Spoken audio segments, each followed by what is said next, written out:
Selamat siang anak-anak sekalian dan teman-teman guru. Hari ini kita akan membahas tentang hukum Ohm. Ya, hukum Ohm adalah hukum yang sangat penting dalam rangkaian listrik. Ya, dia menyatakan kesebandingan antara tegangan dengan arus. Jadi kita sudah berpindah dari elektrostatik menuju ke elektrodinamik, yaitu tentang arus listrik. Nah, kita akan belajar nanti sampai ke seri paralel, tapi hari ini saya akan membahas hal yang paling dasar, yaitu tentang bagaimana rangkaian listrik bisa dihidupkan dan bagaimana proses perhitungan tegangan, arus, dan hambatannya. Ini adalah contoh-contoh komponen bentuk rangkaian listrik. Ya, harus ada 3 hal minimum. Yang pertama harus ada sumber tegangan, baterai, atau bisa juga adaptor, charger tentunya, bisa. Harus ada lampu, dan harus ada kabel penghubung. Tanpa salah satu dari ketiganya, rangkaian listrik tidak akan bisa bekerja. Ya, jadi 3 halnya ada 3 hal dasar. Harus ada sumber tegangan, harus ada beban, dan harus ada konektor, ya, penghubung dari sumber tegangan terhadap beban. Nah, kalau mereka kemudian digandeng, ini akan didapatkan. Ya, lampu menyala kalau baterai tersambung. Nah, ada satu faktor tambahan, saklar di situ. Ya, saklar berfungsi untuk membuat untai tidak selalu harus bernyala. Jadi dia bisa dicopot, dipasang, dicopot, dipasang. Pada saat dia ditempelkan, lampu akan menyala karena arus mengalir. Pada saat dilepaskan, lampu tidak menyala karena untainya terbuka. Jadi syaratnya ada 3 ya, harus ada sumber tegangan, harus ada penghantar, harus ada beban, dan harus ada untai tertutup. Itulah yang terbaiknya. Saklar adalah sebuah tambahan yang tidak selalu harus ada, tapi sebaiknya ada supaya bisa dikontrol hidup dan matinya. Oke, itu membantu menghemat pemakaian listrik. Ya, tapi dia cuma alat tambahan. Alatnya saya 3 tadi. Oke? Nah, ini sudah saya terangkan minggu lalu. Ya. Sekarang bagaimana kita bisa menggambar rangkaian listrik? Tadi kan masih gambarnya dengan benda-benda sebenarnya. Nah, kalau itu dilakukan, biasanya anak-anak akan sangat lelah itu. Gambar baterai, gambar lampu, gambar saklar. Maka biasa kita menggunakan simbol daripada baterai dan lampunya sendiri. Nah, daripada kita menggambar tiap kali, kita menggunakan ini. Baterai itu digambarkan dengan 2 buah garis paralel, satu panjang, satu pendek begitu. Kalau ada 2 semacam ini berarti sebenarnya adalah gambar ada 2 baterai atau lebih. Ya, ada baterainya banyak. Kalau satu baterai biasanya 1 garis panjang, 1 garis pendek doang. Jadi gambar itu kira-kira menggambarkan 2 baterai. Ya. Nah, lampu seringkali digambarkan secara sederhana dengan lingkaran yang diberi cross, menyatakan bahwa dalam lampu tersebut ada filamen. Ya. Saklar biasa digambarkan sebuah garis yang terputus.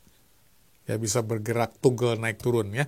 Itu gambarnya. Nah, jadi kalau sekarang kita mau menggambarkan untai listrik yang tadi ya, ini dengan simbol-simbolnya, inilah yang akan kita dapatkan.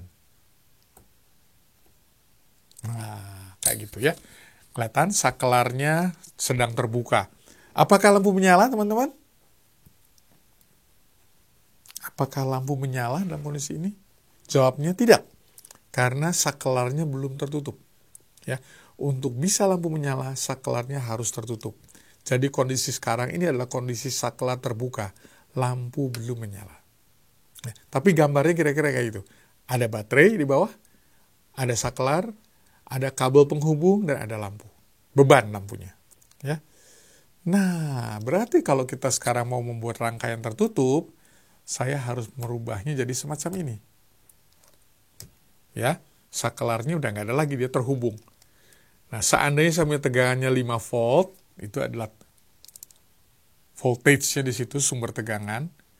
Ya, dan ada arusnya di atas, mengalir, current itu adalah label I, maka suatu rangkaian yang hidup akan memiliki relasi arus dan tegangan seperti ini. V dibagi I adalah konstan. Inilah yang ditemukan oleh Ohm sebetulnya. Bahwa pada sebuah rangkaian dengan beban tertentu, V per I akan konstan. Kalau bebannya diganti, V per I juga konstan tapi berbeda. Ya, jadi besarnya V per I tergantung pada besarnya beban. Nah, beban itulah yang kita kenal dengan nama R atau resistansi. Ya, jadi kata-kata konstan kemudian diganti dengan sebuah notasi rumusan R. Itulah hambatan beban atau resistansi. Ya, kemampuan dia membatasi arus yang lewat, itulah hambatan. Ya. Nah, jadi R itu dipakai untuk mewakili beban di atas, ya. Jadi ada V, ada R, ada I. Nah, jangan terkecoh teman-teman. Harus bilang bahwa V dan I adalah besaran-besaran yang variabel yang akan selalu berubah. Yang konstan di sini adalah R-nya, hambatannya. Benda yang sama akan memiliki hambatan yang selalu tetap. Ya. Jadi kalau V sama dengan I kali R, rumus yang bisa kita kenal, itu tidak berarti bahwa V-nya tetap, I-nya berubah-ubah, R-nya berubah. Enggak, R-nya tetap. Ya, dari benda yang sama, R-nya akan selalu konstan. Jadi rumusan yang benar di hukum adalah R sama dengan V per I. Tapi ini bisa selalu berubah ya, menjadi V sama dengan I kali R, atau I sama dengan V per R. Ingat, notasi matematika selalu bisa dibolak-balik untuk menentukan mana yang mau kita cari. Tapi rumus dasarnya adalah V per I adalah konstan, dan konstanta itu dikenal dengan nama resistansi atau hambatan. Oke? Nah, mari kita lihat coba sebuah rangkaian kayak gini. Bagaimana rangkaian ini mau dihidupkan? Gampang. Saklar ditutup kan? Seperti ini. Setelah saklar dihubungkan, lampu akan menyala. Nah, kita sekarang bisa mencari bagaimana kita bisa mengukur arus dan tegangan. Bagaimana cara kita bisa mengukur arus dan tegangan?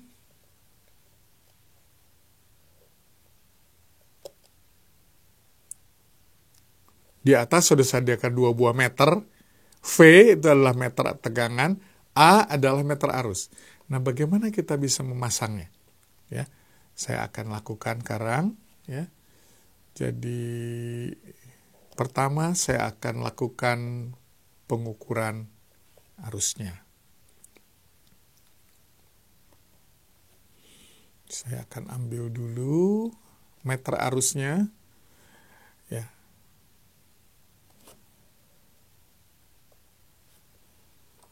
Sebentar, kenapa saya kehilangan? Oh, ini dia. Saya akan mengambil meter arusnya ya. Untuk saya pakai. Saya pasang di untai kita. Nah, di mana saya akan masang meter arus? Untuk memasang meter arus ini, ingat, arus itu lewat mana sih? Lewat penghantarnya ya. Jadi kalau lewat kabel ini, kita untuk mengukur arus harus memutus kabelnya sebentar, lalu menyisipkan meternya di situ. Ini caranya. Jadi meter arus dipasang dengan cara memutus penghubung, lalu memasang meternya di situ. Saya juga bisa menempatkannya di tempat lain. Ya. Saya juga bisa memasang arusnya di sini, di bawah. A adalah untuk arus listrik ya, ampere, notasi ampere. Saya juga bisa mengukur ampere meter ini di tempat lain lagi. Jadi terserah mau diukur di mana, boleh aja. Saya bisa ambil di sini. Nah, pertanyaannya, Mister, yang paling besar yang mana nih kalau saya ngukur dengan 3 macam ke sini? Semua arus yang lewat di atas ini, titik 1, adalah juga arus yang lewat di titik 2, lewat yang di titik 3 ya. Jadi di mana-mana arusnya akan sama. Itu adalah sifat dari untai kita. Ya, jadi dimanapun Anda memasang meter ampernya semua, tapi caranya sama, bahwa dia harus memutus rangkaian lalu menyisipkan meternya di situ. Ya. Dikatakan caranya adalah cara yang serial. Cara memasang meter seri. Oke, itu dengan arus. Bagaimana dengan tegangan? Saya akan coba mengukur tegangan. Saya ambil meter tegangannya ya. Ya, saya akan copy meter tegangan ini. Lalu memasangnya di rangkaian kita. Nah, untuk meter tegangan, dia harus mengukur ujung-ujung dari rangkaian yang mau kita ukur. Misalnya, saya mau mengukur tegangan pada baterai. Ya, saya harus mengukurnya dengan cara seperti ini. Oh, sorry, di sini aja. Biasanya kabel merah saya berikan ke titik positif. Dan kabel hitam saya berikan ke titik negatif. Ini kebiasaan aja. Orang listrik menggunakan kode warna biasanya untuk mengukur. Jadi kabel hitam diberikan ke negatif baterai, kabel merah ke positif baterai. Di sini saya mengukur tegangan dari baterai. Mister, bagaimana kalau saya mengukur tegangan dari lampu? Seandainya saya mengukur tegangan dari lampu, apa yang akan saya lakukan adalah saya akan menempatkan kabel merah pada lampu di arus masuk dan kabel hitam di sini. Ya, sementara kabel merahnya saya akan berikan di sini. Nah, itu cara saya mengukur tegangan. Apakah tegangan dari baterai akan sama dengan tegangan dari lampu? Tidak selalu. Ya, karena kadang-kadang baterai itu punya hambatan dalam. Jadi biasanya memang kita mengukur tegangan baterai, yaitu VS, tegangan sumber, dan saya juga bisa mengukur berapa tegangan lampu, disebutnya tegangan jepit. Tegangan lampu disebut tegangan jepit. Itu sudah terbebas dari besarnya hambatan dalam. Kadang-kadang ada hambatan dalam dari baterai yang harus diperhitungkan. Ya, dalam hal ini belum kelihatan. Ya. Jadi apa bedanya mengukur tegangan dan arus? Untuk mengukur arus kita harus masang seri dengan rangkaian. Jadi artinya apa? Rangkaiannya diputus dulu, lalu disisipkan meternya. Sedangkan untuk mengukur tegangan, kita masangnya paralel terhadap komponen yang diukur. Entah baterai, entah beban.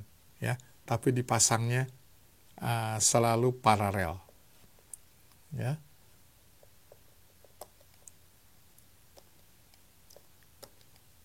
Jadi arus listrik diukur seri, tegangan diukur paralel. Ini pegangan yang harus Anda pakai sampai kalian lulus SMA nanti. Karena nanti SMA ada listrik juga. Ingat, tegangan diukur paralel, arus listrik diukur seri. Kita akan coba minggu depan nanti dengan sebuah percobaan virtual bagaimana kita bisa mengukur tegangan arus. Kalau salah, langsung kelihatan ada api di sana. Nah, ini tanpa risiko ya. Terjadi tidak ada kebakaran di ruangan, tapi kita bisa menentukan apakah saya benar atau tidak. Oke? Nah, kita lanjutkan lagi sekarang. Bagaimana kita bisa menghitung kuat arus listrik dan tegangan jepit pada komponen kita? Rumusnya kita tahu ya, yang tadi, bahwa R adalah V per I. Jadi kalau saya bisa tahu berapa tegangannya, katakanlah 20 volt, di sini tulis. Lalu hambatannya saya tahu 10 ohm. Ya. Kita bisa tahu arusnya kan? Karena berarti R 10 ohm tadi adalah 20 per I. Berarti ini ketemu dong. Nah, itulah yang kita akan lakukan perhitungan ini. I adalah 20 volt per 10 ohm, dapatnya 2 ampere. Ya. Jadi, asal tahu dua faktor ketiga bisa dihitung dengan mudah. Oke, kita coba yang lain. Bagaimana kalau sekarang R-nya saya nggak tahu berapa, tegangannya 20 volt, dan arusnya saya kasih 4 ampere. Berapa sekarang besar hambatan kita? Hambatan kita adalah R sama dengan V per I. Berarti 20 volt dibagi 4 ampere. Inilah hambatan kita. 20 dibagi 4. Artinya 5 ohm. Ya, jadi asal kita tahu dua faktor ketiga bisa dengan mudah. Dan itu yang akan kita pakai minggu depan untuk bisa menemukan bagaimana arus dan tegangan pada berbagai jenis untai. Ada untai seri, untai paralel, atau untai campuran. Ya, dasarnya di sini bahwa dengan tahu arus kita tahu tegangan dan hambatan. Dengan tahu hambatan dan arus kita bisa tahu berapa tegangannya. Nah, tegangan pada R kita sebut dengan tegangan jepit. Tegangan baterai kita sebut dengan tegangan sumber. Ya, contoh soal saya akan berikan minggu depan sekaligus dengan membahas untai seri paralel. Oke, teman-teman, untuk hari ini pembahasan saya sampai di sini. Guru kalian akan melanjutkan contoh-contoh soal di kelas kalian. Thank you everybody. Bye-bye.